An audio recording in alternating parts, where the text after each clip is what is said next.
Hola, soy Valeria Pacioli, soy médica de planta de la División B de Clínica Médica del Hospital Ramos Mejía y formo parte del grupo de trabajo de Historia Clínica del hospital.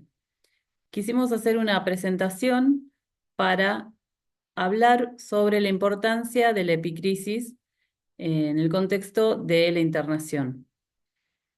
Me voy a ocultar, así es más fácil compartir la presentación y vamos avanzando. En principio, quisiera comenzar analizando cuál es la definición o de dónde viene esta palabra epicrisis, que deriva del griego epi, posterior, y crisis, apreciación o juicio. En nuestro idioma, habitualmente cuando hablamos de crisis, hablamos de un cambio profundo o de consecuencias importantes en un proceso o situación, la intensificación brusca de los síntomas de alguna enfermedad o una situación mala o difícil. Uniendo ambas palabras, nos damos cuenta que el sentido que intenta transmitir es que la epicrisis es el dictamen médico sobre lo que le sucedió a un paciente. Es la enseñanza que se desprende de la observación completa de una enfermedad desde su origen hasta su fin, su curación o el evento final. Es más que un resumen, también en ocasiones podemos encontrarlo como informe o reporte de alta, pero creo que lo principal de esta diapositiva es observar que es una conclusión, una enseñanza, una apreciación posterior a la crisis de una enfermedad por la cual el paciente tuvo que permanecer hospitalizado. Es un documento que tiene una gran importancia desde varios aspectos. Tiene múltiples destinatarios. En general lo redacta una sola persona, pero quien lo lee puede ser el paciente y su familia, uno de los principales destinatarios de este documento, que si bien va a complementar la información verbal, el intercambio que se produce durante toda la hospitalización, sirve para informar y acreditar lo sucedido durante el ingreso, precisar los diagnósticos finales y concretar el tratamiento y recomendaciones de estilo de vida, fármacos, que el paciente se llevará a su casa, de manera que no haya lugar a posibles interpretaciones o errores. El médico de atención primaria o de seguimiento es otro de los destinatarios de la epicrisis. En nuestro medio, en ocasiones no es fácil llegar a una coordinación de que el seguimiento al alta lo haga el médico que lo atendió durante la hospitalización y muchos pacientes tienen sus propios médicos de cabecera, por lo cual el documento es crucial para informar todo lo sucedido durante esa internación, los tratamientos instituidos, los diagnósticos finales y qué controles y seguimientos requiere ese paciente. En ocasiones, el paciente también deberá acudir a un médico especialista o los médicos especialistas son los que redactan la epicrisis. Por esto es fundamental que haya una explicación clara de la situación que motivó la internación.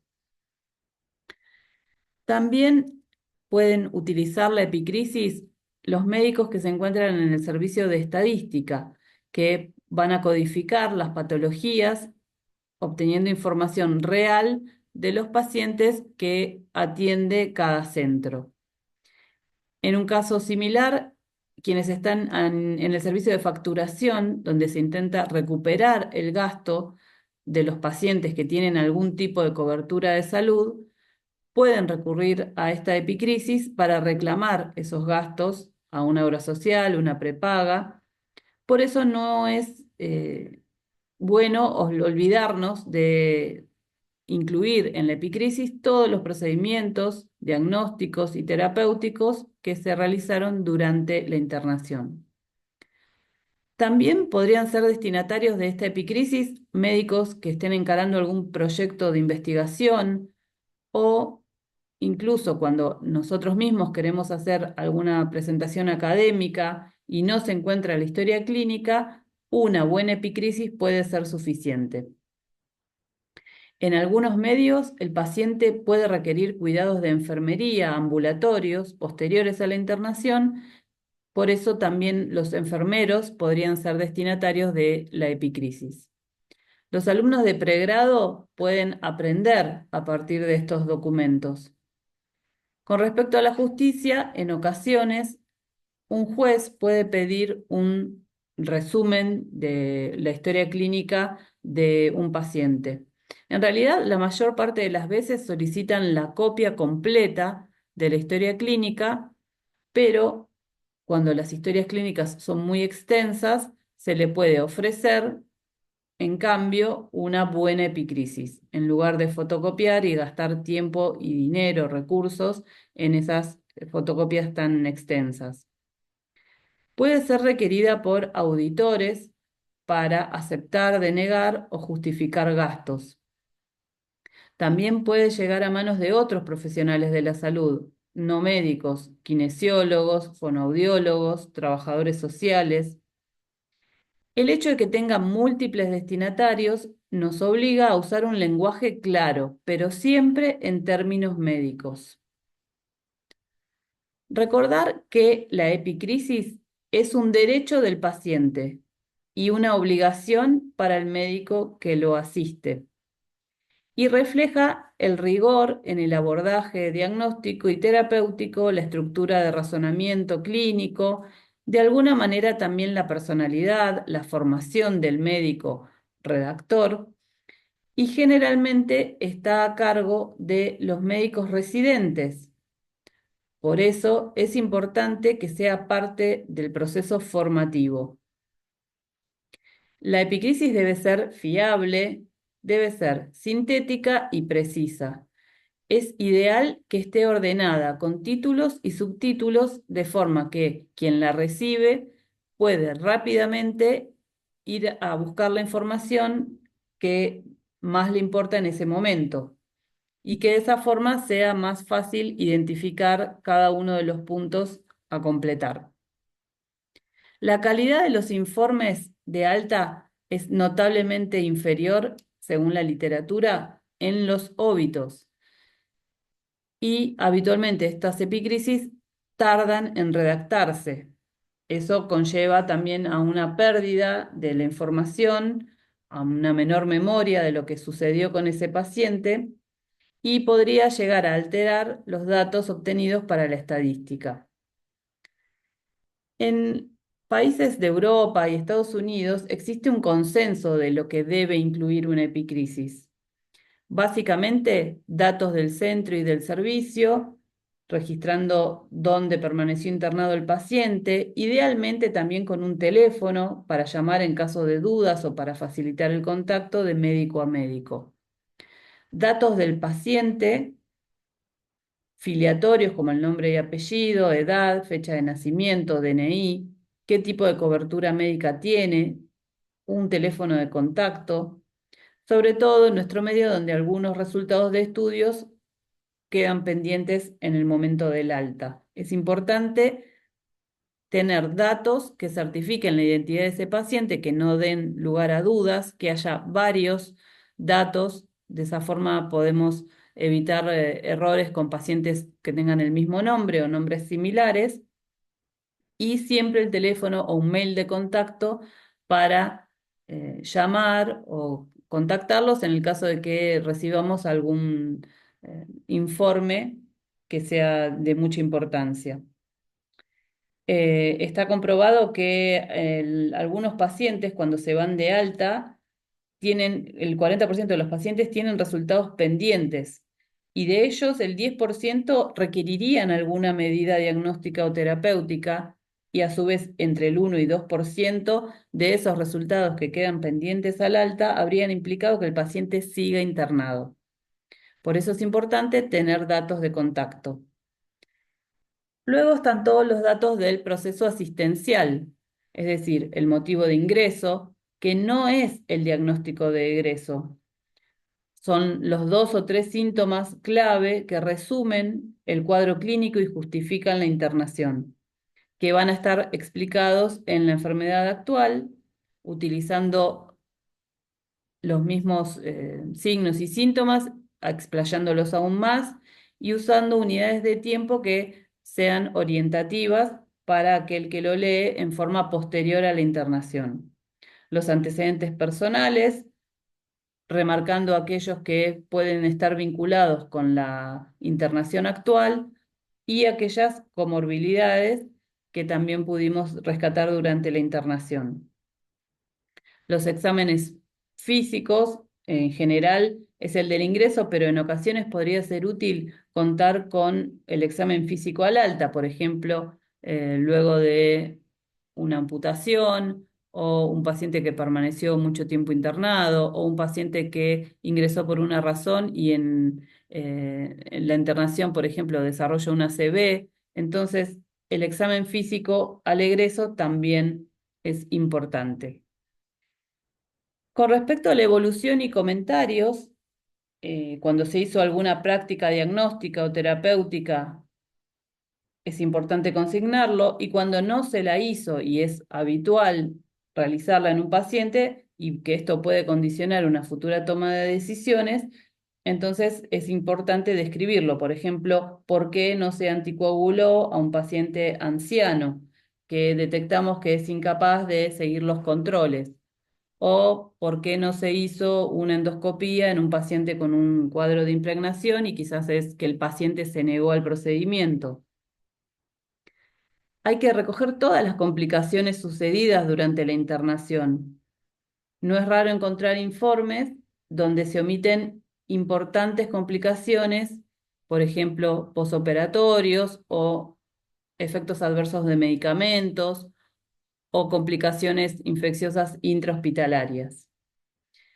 También recordar consignar si el paciente durante la internación ingresó y participó en algún ensayo clínico. Todos los procedimientos invasivos, diagnósticos y terapéuticos a los que fue sometido, cirugías, biopsias, vías centrales, sondas vesicales, y el diagnóstico principal y secundarios, que estos representan justamente la conclusión cúlmine de todo el proceso asistencial. Es importante destacar el motivo por el cual el paciente ingresó, cuál es su diagnóstico principal y si encontramos otros secundarios.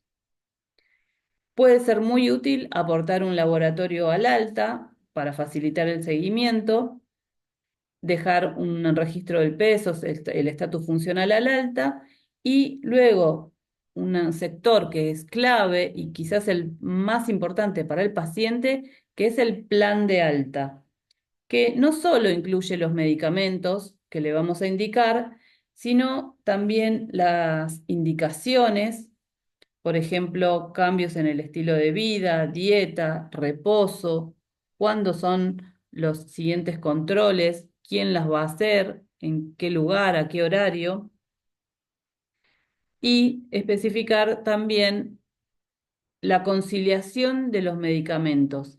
Esta es un proceso formal que consiste en valorar el listado de medicamentos previo a la internación de ese paciente, hacer una evaluación de qué medicación estaba tomando y con cuál se va a retirar de la internación,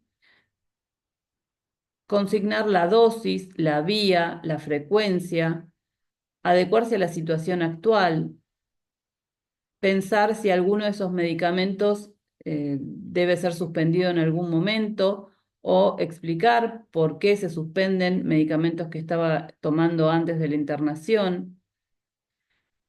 Esa conciliación de medicamentos debe ser un proceso justamente junto al paciente y su familia. Obviamente también tiene que registrarse quién realiza esa epicrisis, quién la escribe y quién la supervisa.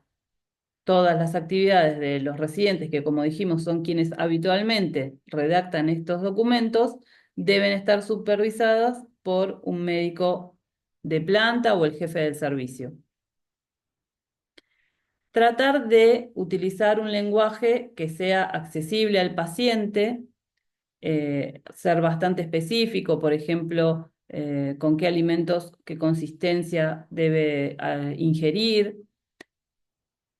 especificar, por ejemplo, los alimentos que tienen más o menos sodio, pero no indicar simplemente un régimen hiposódico que el paciente puede no conocer, indicar insumos o técnicas que pueden ser requeridas,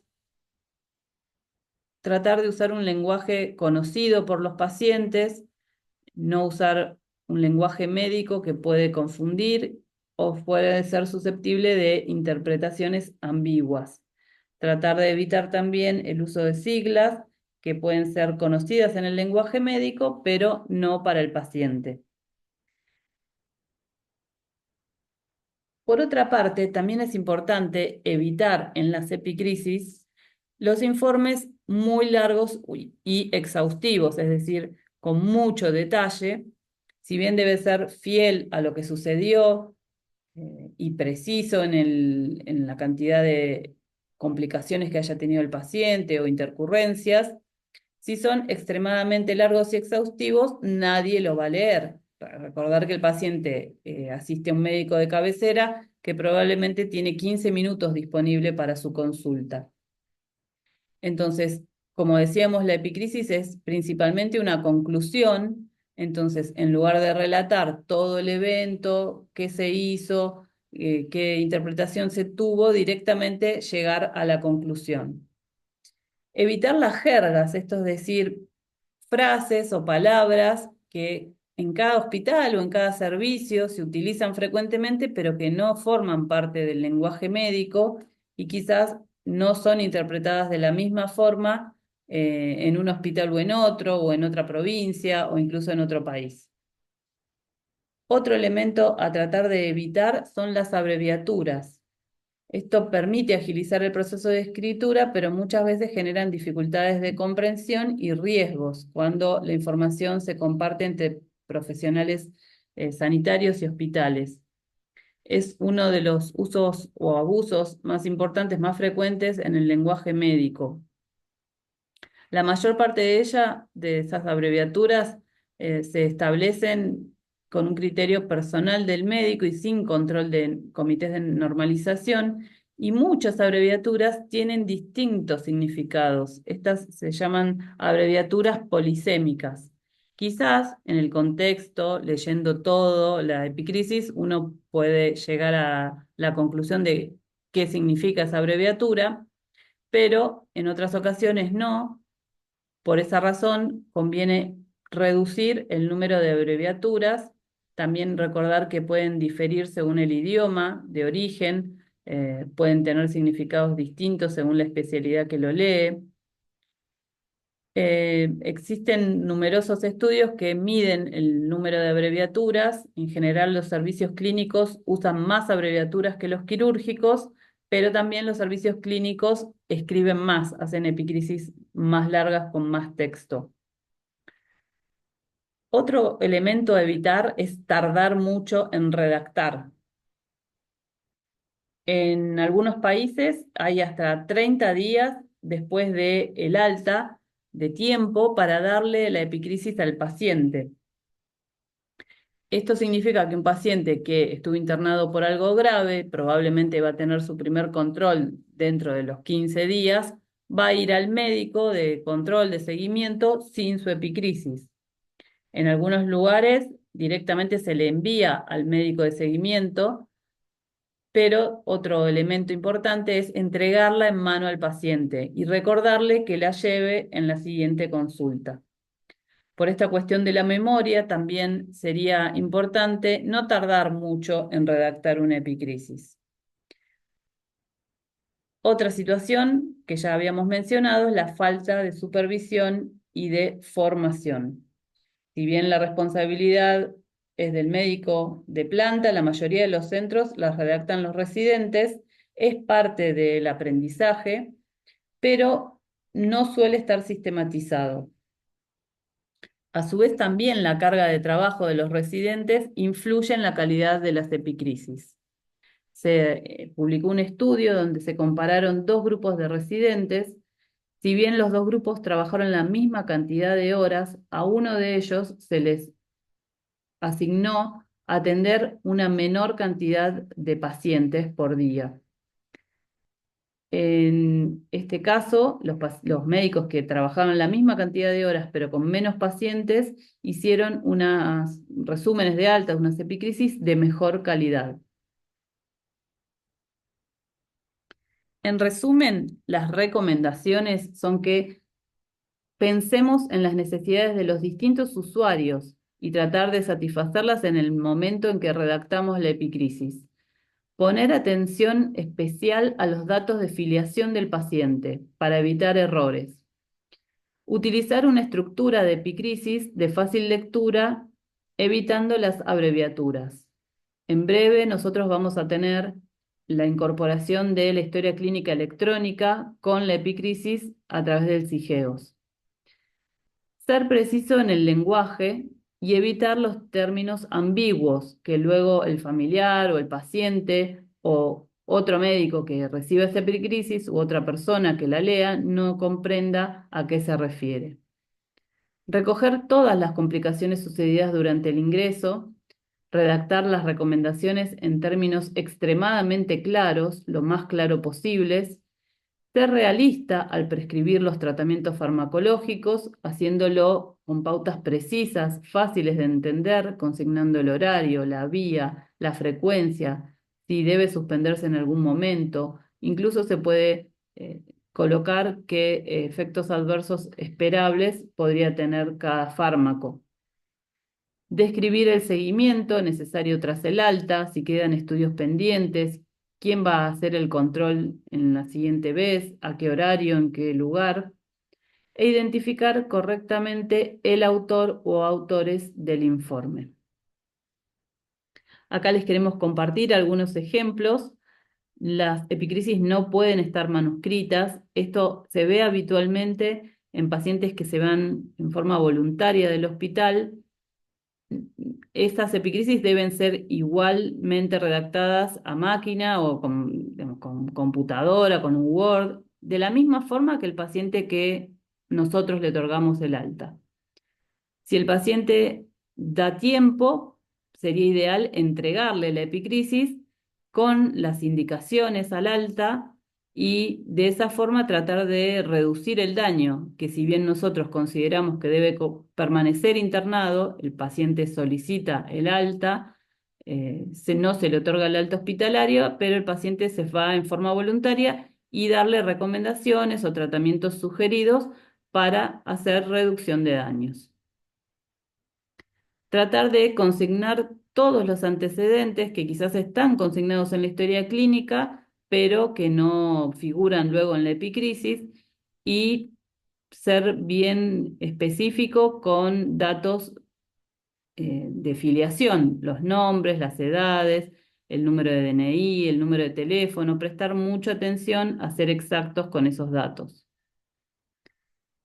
Tratar de relatar en toda la evolución las complicaciones, intercurrencias, interconsultas, tratamientos que se realizaron, como en este caso de un paciente permaneció internado mucho tiempo y de la evolución clínica solo nos dice que es favorable, si bien sospechamos que algo debió suceder durante todos esos días de internación. Adecuar el tratamiento a cada paciente. Este paciente donde se figuraba en sus indicaciones que era alérgico a la penicilina, el diclofenac y el ibuprofeno, se fue con indicación de diclofenac, ibuprofeno o paracetamol, porque habitualmente quizás las indicaciones son similares, por ejemplo en los posoperatorios, pero tenemos que pensar en cada paciente si ese tratamiento es el adecuado para ellos.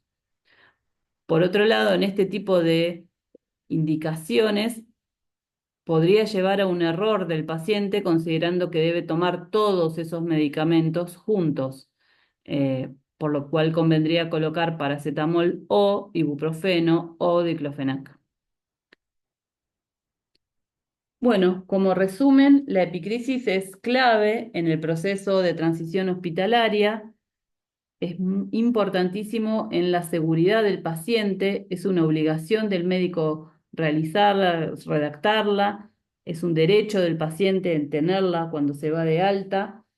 Y al igual que la historia clínica, pensamos que tiene que reflejar el esfuerzo y la dedicación invertidas por los médicos en ese paciente durante toda su internación, por lo cual si hay una epicrisis mal redactada, con errores de tipeo, errores ortográficos, que no está completa, bueno, así va a ser percibida la atención de ese servicio en quien la lea.